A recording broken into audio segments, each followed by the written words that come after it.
What's going on, everybody? It's the NBA Guru Show. I'm Zach. This is Naf. And tonight, we're going to be talking some Jonathan Kuminga stuff. A lot of news has been coming up. We haven't really had like a video just on Jonathan Kuminga himself. Want to kind of talk about the updates, what's been going on. There've been a lot of rumors, murmurs, just a lot of stuff about it for the last few weeks, and it's been dragging on. So we're gonna break it down for you guys, analyze it, see the updates, and just get into it, man. Naf, how you feeling? How's your summer been so far, man? Yeah, man, I'm looking forward to talking Jonathan Kuminga. I'm just happy that there's at least some NBA news in August with restricted free agency. Usually this is the dead period, so hopefully this will be resolved soon because it just seems like it's been dragging since the beginning of July, late June, really, since free agency started. So, I mean, there's been little updates here and there, and we'll tell you guys, what we think is going to happen and just some little intricate details that I'm seeing a lot of people sort of miss in regards to the Jonathan Kuminga stuff. Yeah, basically, we'll get right into it right now. Basically, what's going on is the Warriors offered a 2-year, $45 million deal to Jonathan Kuminga, with the second year being a team option. That basically tells Jonathan Kuminga, "Hey, we're probably going to try to trade you because it's a second year is a team option, and it'll be enticing for teams. It'll be a decently valuable contract." And that's kind of what the Warriors think. Kuminga wants a longer term deal. He wants more money. There's been rumors that his agent countered with a 3-year, $82 million deal. So those are some of the options going on right now. Another option is the sign and trade option, with the Warriors are trying to do with Phoenix, has been talking with the Warriors, and so have the Sacramento Kings.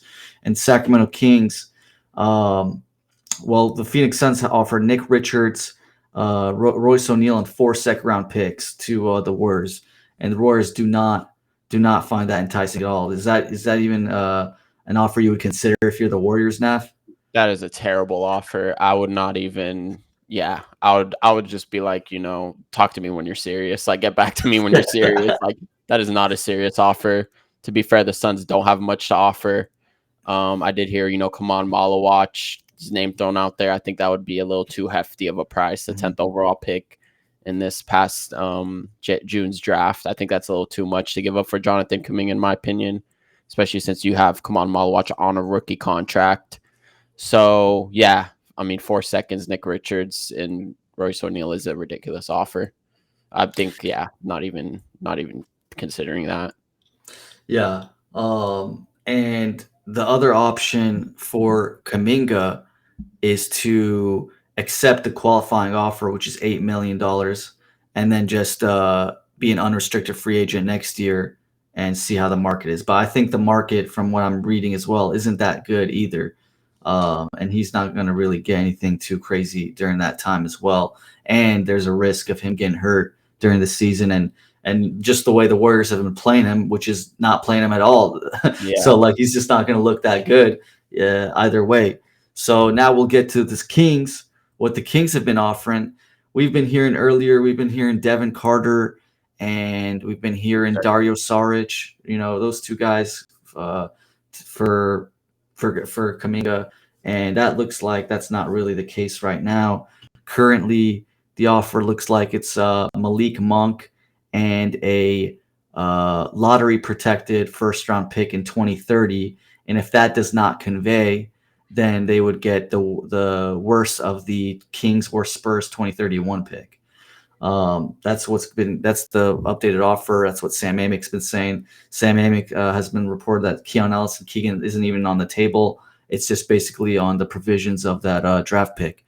So that's what do you think about that deal? Let's break that part down. What do you think about the Kings offer? So the qualifying offer is very risky for Jonathan Kuminga to take that. In my opinion, like you said, they haven't been playing him. And if he takes a qualifying offer, he also has a no trade clause.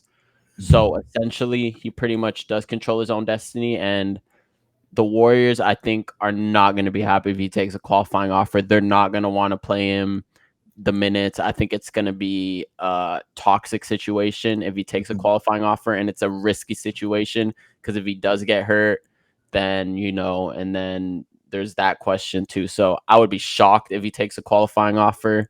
Mhm. In regards to the Monk and a lottery protected first, it's very interesting because I mean the Warriors I think are playing this right actually. Try to get Kuminga on a trade friendly deal, the 2 for 45, and then try to move him.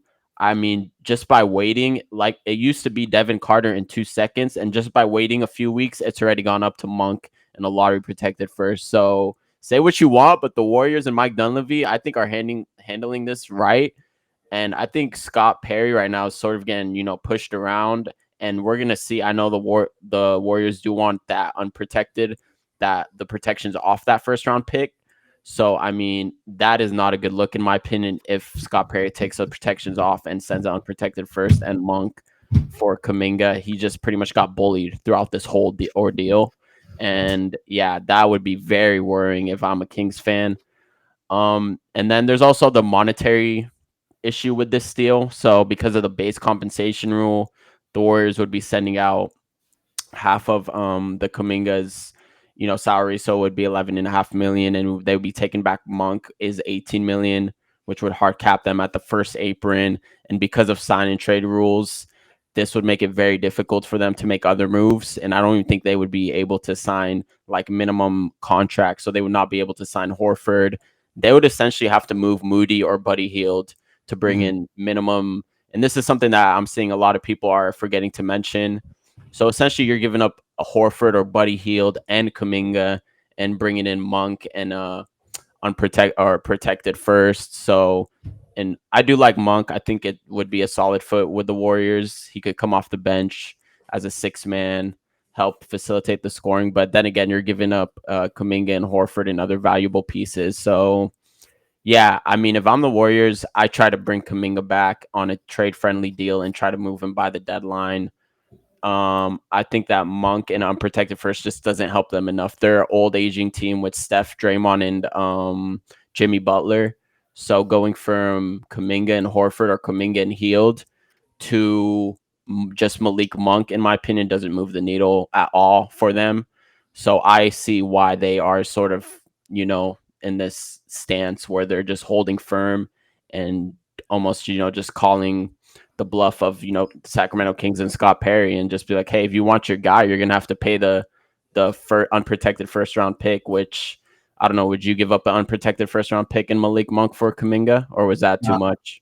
Yeah, it's too much. Unprotected for sure. I would not do. The worst I would go is maybe like top 10, top 12. Top 12, like I'll do it. Top 10, now it's becoming now I'm a little hesitant. But but yeah, it's kind of funny. They're saying who would blink first, the Kings, if they would blink and give them all the stuff they want. They're also kind of doing a little blink scenario with a Kaminga because they think, hey, like, Mm, why would you want to take $8 million? We're giving you 2 years, 45. All you got to do is waive that no trade clause, and you're getting 22.5 million dollars, way more than eight. And there's a little bit more security, but Kuminga wants way more money and he wants to have some say of where he's going. yeah, So it's kind of tough all the way around. And then, like you were saying about Buddy Hield and Moody, they would have to like get rid of one of those guys, and most likely, probably Buddy Hield would be the guy to go because kind of Monk kind of plays that type yeah, of. He's kind of that same archetype. So yeah, it'll be interesting, but yeah, it is another good point you're making. It doesn't really move the needle. Monk and like a first round pick that's maybe like top 10, top 12 protected. If they want to use that for another trade, I don't know. I don't know what they're trying to do. Like, is Kaminga and like a bunch of picks? If they're trying to get like a superstar in the future or something, is Kaminga and a bunch of picks would do the deal? Or is Monk and like the first that they get from the Kings and then a couple other picks, is that more valuable? It's yeah. probably That's a in the good same point. ballpark. It's probably in the same ballpark, maybe, but like I don't know. Like, yeah, Kaminga is younger, but Monk is probably like kind of a more polished You player think right Kuminga now. and Monk have the same trade value? That's a good question. I don't think so. I think I Kuminga would think have more trade value. Yeah, I think Kuminga is more valuable for sure. I mean, just like we've been saying in this pod, like last couple weeks, like the archetype for Malik Monk is just it's a little Mhm. common. You can get it for a little cheaper. He's probably Right, his value's just gone down. Like all those Jordan Clarkson, Cam right, Thomas, Malik Monk, you right. name it. Have been going down, and Kuminga's a wing, so that's already makes him valuable. Yeah, Which the Kings have not been able to get any wings for like the last X amount of years. It's been like other than Keegan Murray in the draft, that's literally like the most best decent wing they've had recently. But yeah, yeah, exactly. 100%. He's a wing, which I think is more trade. You could get fetch more in a trade for Kuminga if you sign him to a trade friendly deal. And then you just send attached first round picks. You can maybe even get someone like Mikal Bridges by the trade deadline or someone like that that maybe helps this Warriors team a little more. So that's another thing with Monk is I don't think he'd have a lot of trade value in return if the Warriors do decide they want to trade him after by the trade deadline or within a year or two. So Kuminga does have more trade value and they do have I think the Warriors do have picks to trade, so they could attach future first round picks and when Curry isn't going to be around. So I think that if I'm them, my prediction for how this plays out is the Warriors will sign Kuminga. I think they will reach an agreement around, like you said, that 3 for 82 number where I don't know if you the think no they're giving trade that clause much? is holding it up. Hmm. Because I mean that would make sense. A no trade clause is huge. It really restricts the Warriors when they do try to trade him. So yeah, I think they will settle around a number like that. I think Kuminga returns to the Warriors, and then I think he will get traded around February or I don't know. Maybe it works well with Kuminga in Golden State because these older guys, Butler, Stephen, Draymond are gonna be resting, probably taking a lot more games off since you're north of 35. So Kuminga might be seeing a lot more playing time, and then maybe he could even also drive his value up, and you can get more for him at the trade deadline. I think that's what's gonna happen. I think they'll agree to a trade friendly deal with Kuminga, and they'll move him at the deadline. That is my prediction. What about you? Man, it's tough. It's tough, man. I'm gonna be a little hopeful as a Sacramento Kings fan. I think they get the trade to the Kings, and I think the protections are gonna be right now. It's lottery protected. That's the offer, but I'm thinking it goes that they'll meet in the middle, and it'll be like top. It'll be 10. top 10 protected. And Kuminga comes to Sacramento. What do you Malik think is about the out. fit with Kuminga in Sacramento? Because I know there's been a lot of both sides liking the fit, and I've also heard some not liking the fit so much. Yeah, the fit wise, it is not great right now, but this is just a total like asset slash like for the future Yeah, stash. I don't think like people think like this year I don't think it's like going to be that big of a deal. He's not going to move the needle or anything, but it is nice to have a 22-year-old on the team that can probably score. I mean, I think he could score 25 points in a few years a game, like a couple, when it's his team and stuff. He's definitely got to work on his shot. He was a 30% shooter from three last year. For his career, he's 33%. He's been usually his first 3 years in his career, he shot around 52% from the field, but last year he shot 45. So, but I think that can climb back up. But yeah, as far as fit wise, I don't think it'll be great with the Kings. Like shooting, there's gonna be no shooting with Sabonis, Demar, Kuminga, Schroeder. Uh, Devin Carter's a question mark with all the shooting and stuff. So spacing wise, it's going to be ugly, but I do think that the Kings will try to find a place for Demar too if it happens.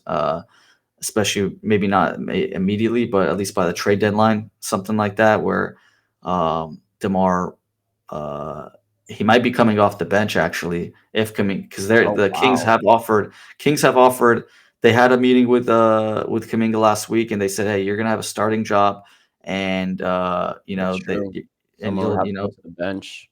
yeah the Christie was on board uh, and they said, you'll have the Rock a lot in the future, maybe not now, but like he'll get his time, he'll get his shots, which is what he wants. He'll have his playing time and like his the ball in his hands and stuff because DeMar's not obviously not for the future, and Zach LaVine is not for the future, for what I think Right. at least.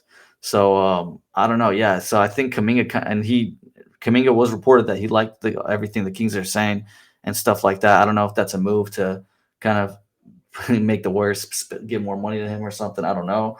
All of these are just moves trying to. These are all bluffs. Every move is just another bluff. Yeah, you gotta be careful what you read on the internet, Yeah. man. You give what Every, agents and stuff put out. It's yeah. the chess game right now between the two organizations and GMs. And so far, hey, Mike Dunleavy is winning. He's already got it to move from Devin Carter in 2 seconds to Malik Monk and unprotected. I mean, Yeah. sorry, lottery protected first round pick. So, I mean, the Warriors are being paid. Their patience is paying off. Yeah. It's Malik Monk. Yeah, it's definitely an upgrade on Devin Carter because they are trying to win now. So I get it. But Devin, I still believe in Devin Carter. Um, I think he's still a decent player, still young, like he's 23 still. So I think as far as value wise, like I don't like, yeah, I like Carter's ceiling obviously a little bit more. But for Malik Monk, I think it'd be a good fit for the Warriors for Monk to be on the Warriors as Yeah, well, good fit for sure. to He'll have run that that another second unit. yeah, run second unit, be a six man. That's I his just probably, yeah. That's I just probably his best position too. Six coming off the bench as a six man. yeah. It'd be really interesting, like you said, like, if the Warriors actually give them maybe it won't be the 82 that they want, but maybe it is a 3-year 75 or something. Yeah, But definitely some sort of agreement. I just don't. I don't know. It's just very hard for me to see Kuminga come back to the team at all.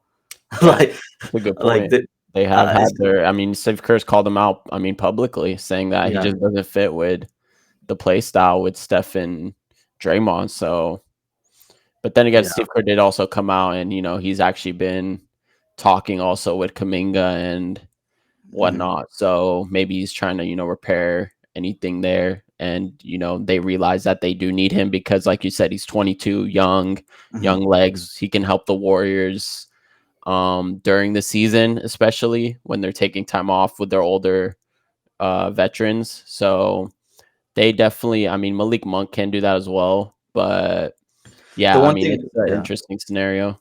The one thing I'll say is if the Warriors are offering him, give him that 3-year 75 or something, I'd be Yeah. surprised if they go that high because they're like I don't think they value, and like if they're trying to trade him, I don't think teams will want a 25-26 million dollar Jonathan Kuminga to come on their They team offered or something. him 21 and a half, 22. You said, right? Two for 45. Yeah, And that 245. is a team option on the second year, Right. too, which is important. That's a That's big. fair, tradable asset and stuff. But when That's it a very becomes tradable yeah. contract. Yeah.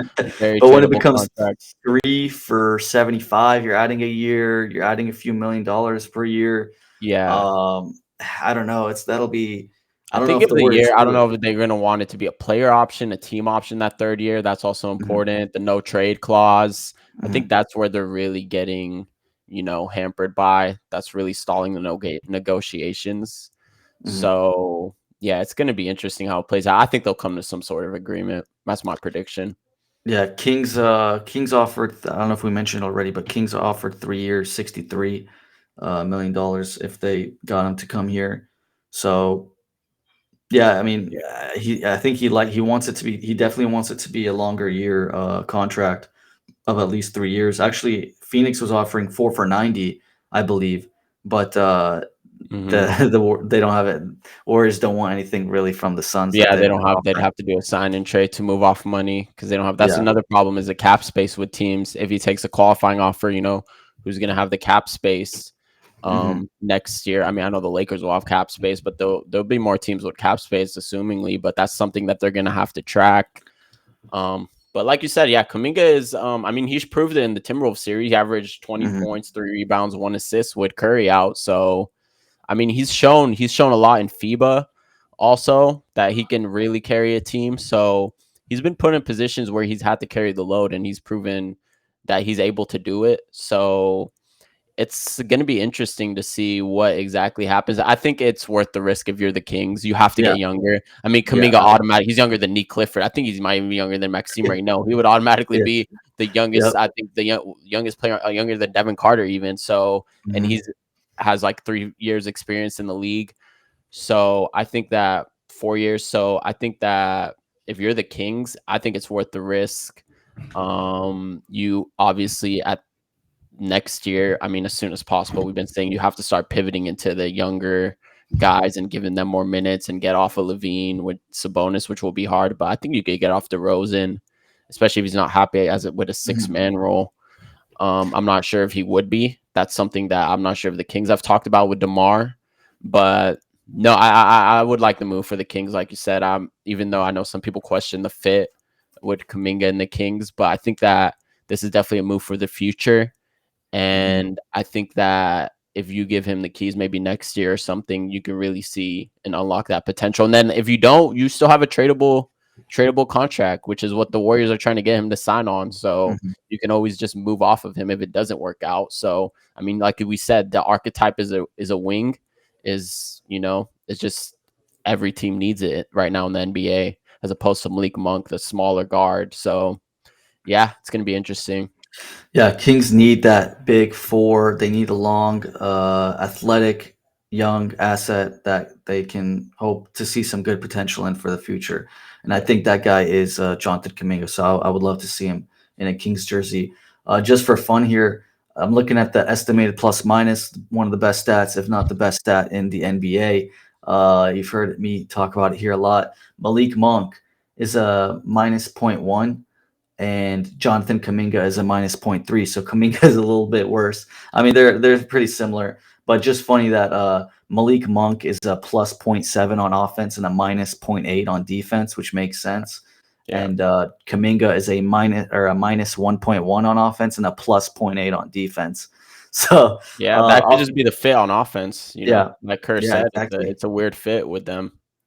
Exactly. I don't know if the for at least this year the fit for the Kings might be a Yeah, little this rough year just will with the be spacing, so maybe fit wise won't be great for at least the first year. But I definitely think Kuminga could be valuable for the future for the Kings and bring some excitement to Sacramento just to get it some would. athletic guy that can be long and lengthy, and him, Keegan, and Keon would be a great defensive lineup. I'd love to see all that stuff. Yep. So. But yeah, 100%. that's the breakdown we got on Jonathan Kuminga. We'll give you guys updates when we hear him. But that's the current status, and as of August 3rd. Yep. So appreciate you guys listening in. We'll always bring the updates, and yeah, we'll keep you guys updated on all Kings news. NBA Guru Show. Zach and Naf, we out.